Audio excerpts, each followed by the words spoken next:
घंटे के बाद मैं भी घूमते हुए आगे बाहर जाने के लिए, वहाँ कहने के इन तक ही आए। मैं कहा जी हाँ इन तक ही आए। अगर भाई कर तो हमने मका जी काम कुम तो कर होता नहीं जिक्र आपने कह दिया। अगर काम कोई खुंची भर के थोड़ा ही जाया करे रणधौल सिंह, काम तो आप रेल में तो उतरोगे उससे पहले काम पहुंच जाएगा आपका। आप निश्चित होकर नाव दो और अपना काम करो। और उनकी जो हुंकार थी या उनकी जो एक आवाज़ थी उसी को पहचान लेते थे अधिकारी, और उनके काम को 1 मिनट भी देर नहीं करे थे। उनके काम में कोई देरी नहीं लगी थी।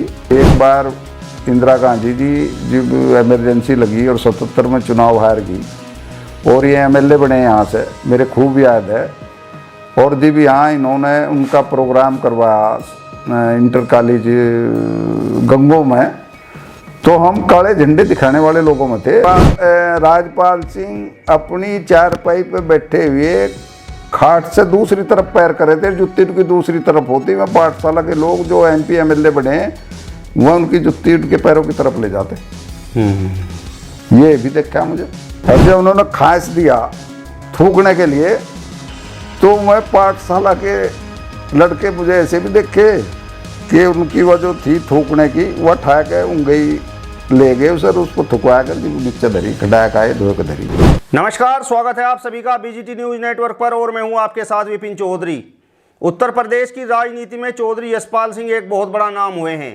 चौधरी यशपाल सिंह कई बार मंत्री रहे, कई बार विधायक रहे और कई बार सांसद रहे। और जिस प्रकार की चर्चाएं हैं, पूर्व प्रधानमंत्री स्वर्गीय इंदिरा गांधी से उनके सीधे संपर्क रहे, पूर्व प्रधानमंत्री स्वर्गीय राजीव गांधी से उनके सीधे संपर्क रहे। चौधरी यशपाल सिंह भौतिक रूप से आज जनता के बीच में नहीं हैं, लेकिन उनकी यादें आज भी जनता के दिलों में जिंदा हैं। आज हमारे साथ ताऊ रणधौल सिंह बरसी हैं। इनसे बातचीत करेंगे और जानने का प्रयास करेंगे कि किस प्रकार का व्यक्तित्व चौधरी साहब का रहा। ताऊ जी बहुत बहुत स्वागत है। सबसे पहले आपको राम राम। राम राम जी।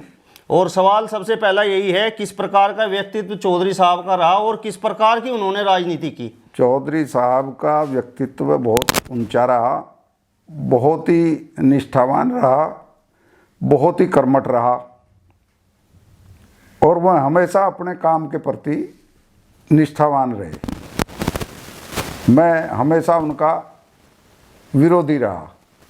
अच्छा, आप चौधरी साहब के विरोधी रहे? हाँ, मैं विरोधी रहा उनका। जी। तो आप तो विरोध में रहे, तो कभी ऐसा अवसर आया कि आप विरोधी थे और चौधरी साहब ने आपका कोई काम किया हो? हाँ, ऐसे मौके आए। एक बार की बात है, उस टाइम हम भी उनके साथ रहे थोड़ा सा, 80 में, लगभग 80 की बात है। और मैं एक काम के लिए उनके पास लखनऊ गया। काम भी बड़ा था। उन्होंने कहा भाई रणधौल सिंह ये काम तो बहुत बड़ा है। मगा जी बड़े के लिए ही तो लखनऊ आ गया आदमी। तो हमने उनसे काम बताया। एक काम था, टिकरौल के रिश्तेदारों का काम था और चकबंदी का बड़ा अधिकारी था। हमने उनसे बताया। उन्होंने कहा कि भाई चलो लिखवाओ, नोट करवाओ। साहब सिंह सैनी जो कैबिनेट मंत्री रहे समाजवादी पार्टी के, वो उसके पीआरओ थे, उनसे लिखवाया। लिखवाने के बाद हम बाहर आए। बाहर आने के हमने कहा भाई कर तो काम होने का नहीं। कुछ देर के बाद, आध घंटे के बाद मैं भी घूमते हुए आगे बाहर जाने के लिए, वहाँ कहने के इन तक ही आए। मैं कहा जी हाँ इन तक ही आए। अगर भाई कर तो हमने मका जी काम कुम तो कर होता नहीं जिक्र आपने कह दिया। अगर काम कोई खुंची भर के थोड़ा ही जाया करे रणधौल सिंह, काम तो आप रेल में तो उतरोगे उससे पहले काम पहुंच जाएगा आपका। आप निश्चित होकर नाव दो और अपना काम करो, आराम से जाओ और आपको सुबह ही काम वहीं मिलेगा, घर पे बैठे हुए। आज के समय की यदि मैं बात करूं तो जिस तरीके से विधायक, जिस तरीके से मंत्री, जिस तरीके से सांसद अपने समर्थकों के, अपने कार्यकर्ताओं के काम करवाने के लिए डीएम आवास पहुंचते हैं, एसएसपी आवास पहुंचते हैं, तो क्या चौधरी यशपाल सिंह भी इसी तरीके से अपने कार्यकर्ताओं, अपने समर्थकों का काम करवाने के लिए डीएम और एसएसपी आवास पहुंचते थे? मैं कभी डीएम एसएसपी के यहाँ नहीं गए। मैं तो हमेशा अपना टेलीफोन से बात करते थे। और उनकी जो हुंकार थी या उनकी जो एक आवाज़ थी उसी को पहचान लेते थे अधिकारी, और उनके काम को 1 मिनट भी देर नहीं करे थे। उनके काम में कोई देरी नहीं लगी थी। उनके काम तो फ़ोन पे ही होते, ड्रामा में कभी नहीं करे थे। जो काम उन्हें नहीं करना था उसे मना कर देते, इसे नहीं करूँगा हम। तो आज विधायक और सांसद और मंत्री जो कार्य कराते हैं उनकी खूब चर्चाएं होती हैं। तो चौधरी साहब तो कई बार मंत्री रहे, कई बार सांसद भी रहे, विधायक रहे, तो क्या क्षेत्र में उन्होंने विकास कार्य कराए और रोजगार भी दिए? बहुत रोजगार दिए, हजारों लोगों को रोजगार दिए और काफ़ी जो है विकास कार्य करवाए। तो चौधरी साहब के कपड़ों को लेकर बड़ी चर्चाएं होती हैं। आज भी कुछ लोग कहते हैं कि जिस प्रकार वो सफ़ेद कपड़े पहनते थे, बेदाग कपड़े पहनते थे, इसी प्रकार का उनका चरित्र, उनका जीवन भी बेदाग रहा। हाँ, चरित्र भी उनका बेदाग ही रहा। उन पर कोई आज तक किसी किस्म की कोई भ्रष्टाचार की या किसी उसकी कोई वो नहीं लगी, तोहमत नहीं लगी, या कि उन्होंने कोई गलत काम करा। हमेशा वह साफ सुथरे रहे राजनीति में। तो चौधरी साहब तो आपके क्षेत्र से थे, जिस समय मंत्री हुए, विधायक हुए, सांसद हुए, कभी गांव में आते थे? हाँ, गांव में भी आवे थे, गांव में आवे थे, लेकिन हम मुखालिफ थे। हमारे परिवार के लोग उनके साथ थे, उनके यहाँ आवे थे, लेकिन हम कभी उनके उसमें नहीं जाते। लेकिन कभी हम हमारे से भी उन्हें कोई नुकसान नहीं पहुँचाया और हम पूरे उनके विरोधी रहे। चर्चाएं ये हैं कि चौधरी साहब ने कभी अपने उसूलों से समझौता नहीं किया। तो किसी इस प्रकार का कोई किस्सा आपके याद है? उन्हें कोई, देखो, कहीं भी उनका कोई मामला होता, चाहे वो किसी बड़े नेता की गेल हो या किसी व्यक्तिगत कोई वो हो, तो उसे मैं कभी वो नहीं करे थे। उस पर दृढ़ता थे अपना वो रखे थे पक्ष, उस पर कभी कमज़ोर नहीं पड़े थे। चाहे बड़े नेता थे भी उनका कभी कोई टकराव हुआ तो उसमें वह अड़े खड़े रहे, कोई उससे वो नहीं हुई। चाहे नुकसान हुआ उन्हें तो भी वह पीछे नहीं हटे। चर्चाएं ये भी हैं कि प्रधानमंत्री इंदिरा गांधी के यहाँ उनकी डायरेक्ट एंट्री थी, जबकि और अन्य नेता वहाँ पर लाइनों में खड़े रहते थे। हाँ, सही बात है। एक बार इंदिरा गांधी जी जब इमरजेंसी लगी और 77 में चुनाव हार गई और ये MLA बने यहाँ से, मेरे खूब याद है। और जब यहाँ इन्होंने उनका प्रोग्राम करवाया इंटर कॉलेज गंगो में, तो हम काले झंडे दिखाने वाले लोगों में थे, लेकिन उन्हें बहुत बड़ी सभा करी थी उस टाइम इंदिरा गांधी जी की। हमने वहीं तिराहे पे हॉस्पिटल तक गए, रसीद बसूद के साथ थे हमने उनसे काले झंडे दिखाए, लेकिन कभी हमारे से उन्हें, हमें नहीं लगा कभी एक हमारे से उन्हें ईर्ष्या करी या कोई द्वेष करा।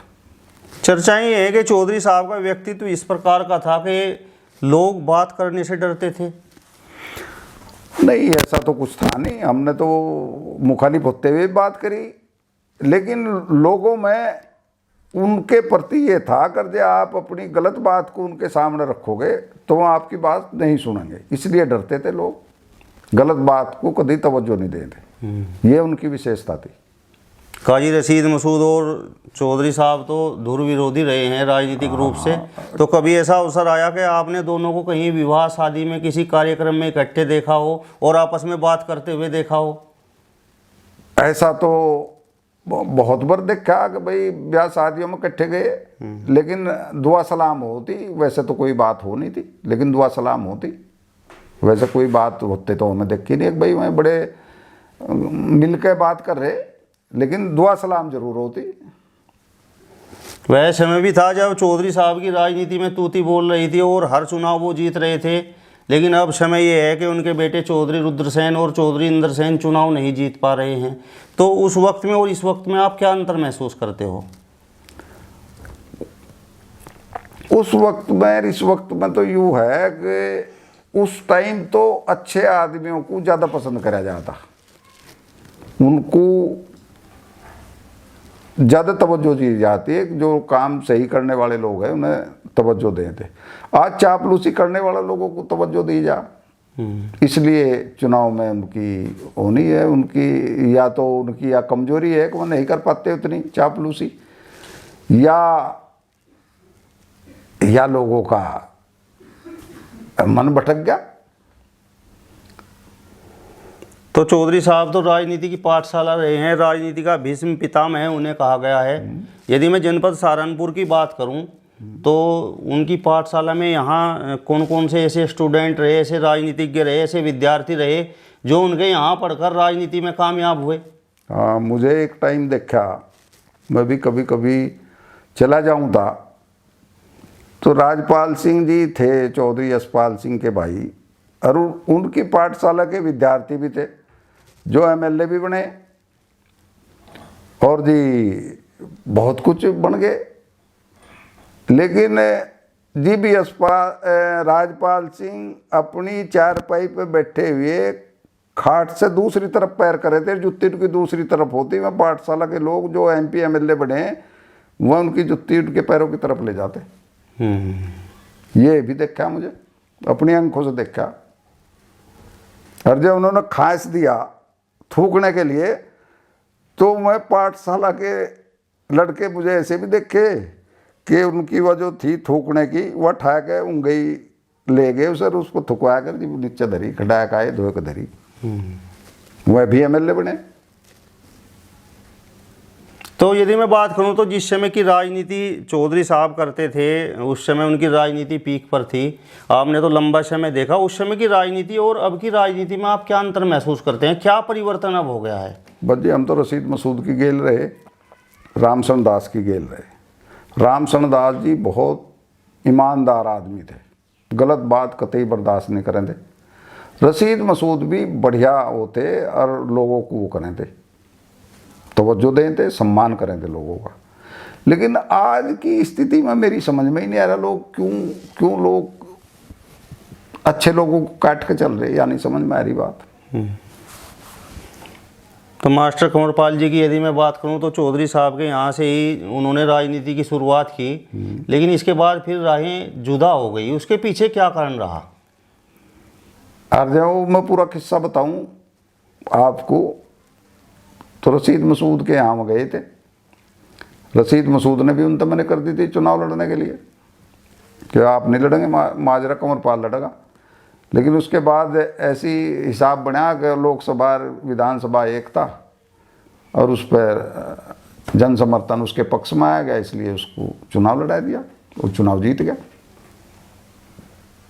तो चौधरी साहब का जिस प्रकार से जिक्र किया जाता है, राजनीति का जिक्र किया जाता है, उनके व्यक्तित्व का, उनके स्वभाव का जिक्र किया जाता है, ये कहते हैं कि जो बात वो कह देते थे फिर उसे पूरा करने के लिए अड़ियल रुख अख्तियार कर लेते थे। इस प्रकार का व्यक्तित्व था क्या? देखो, अपनी बात के पक्के तो थे ही, इसमें तो कोई दो राय की बात ही नहीं। मैं इतने पक्के थे, जो उन्होंने कह दिया वो करके दिखाया उन्हें। अब मेरा आपसे अंतिम सवाल है, चौधरी साहब के छोटे बेटे इंद्रसेन एक बार फिर से चुनाव हार गए हैं, तो अब उन्हें क्या करना चाहिए? आप भी अब उनके काफ़ी नज़दीक हैं।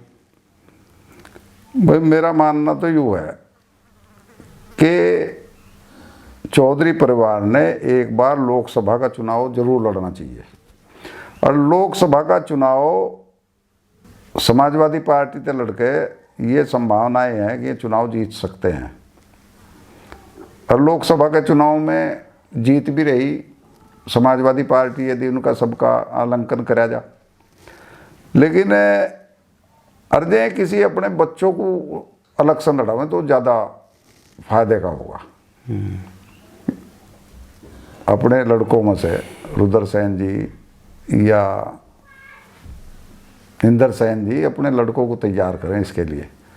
इन्हें तो कहीं कहीं चुनाव लड़ लिए, और इन्होंने ये भी तय कर लेना चाहिए जो लोकसभा का चुनाव लड़े कि हम यहाँ किसी मुस्लिम को चुनाव लड़ाएंगे, ये इनके लिए ज़्यादा बेहतर होगा।